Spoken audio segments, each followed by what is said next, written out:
सभापती महोदय, मी आपला आभार मानतो। खरं तर राज्यात मागच्या आठवड्याभरापासून आणि काल आजपासून मोठ्या प्रमाणावर एका विषयाची चर्चा चालू आहे की राज्य उत्पादन शुल्क विभागाच्या मार्फत राज्यामध्ये 328 नवीन दारूच्या दुकानाचे परवाने दिले जाणार आहे सभापती महोदय।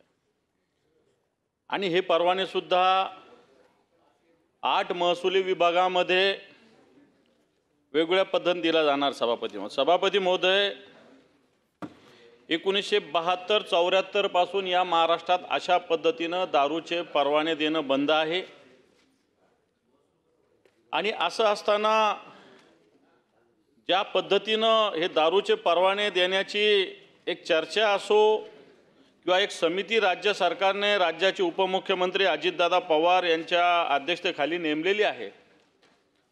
सभापती महोदय, हीच मंडळी स्वतःच्या डिस्टिलरी चालवतात, हीच मंडळी स्वतःच्या पॅकेजिंग कंपन्या चालवतात आणि हीच मंडळी एक्साईजचं अशा पद्धतीनं दारूचं धोरण ठरवण्यासाठी प्रमुख पुढाकार अध्यक्षपदी राहतात। मला असं वाटतं हे राज्याच्या दृष्टीनं काही सभापती महोदय योग्य नाही आहे। राज्याचं उत्पन्न वाढवण्यासाठी अनेक मार्ग असताना सरकार कित्येक योजना ज्या जनतेचा पैसा वाया घालवतात अशा पद्धतीनं अंमलबजावणी करतात जनतेचा विरोध असतानाही। आणि मग महसूल मिळवण्याच्या नावाखाली जर 328 नवीन परवाने देणार असाल तर मला असं वाटतं हे अतिशय चुकीचं आहे। आज या मद्याच्या विषयी गावोगावामध्ये विशेषतः महिलांचं, माता भगिनींचा सातत्यानं विरोध असतो आणि म्हणून फक्त एक्साईज वाढवायचं म्हणून जर अशा पद्धतीनं राज्य सरकार अशी परवानगी देणार असेल तर याला आमचा विरोध आहे, जनतेचा विरोध आहे मोठ्या प्रमाणावर। आणि म्हणून 72 पासून अशा पद्धतीने धोरण आजच बदलायची काय गरज झाली? दारू तर मोठ्या प्रमाणावर विकली जाते, त्याचं उत्पन्न येतं परमिट रूमच्या माध्यमातून। आणि म्हणून असे परवाने माझ्या माहितीप्रमाणे सत्ताधारी पक्षाच्या काय आमदारांना देण्यासाठी काढतात का काय राज्य सरकार?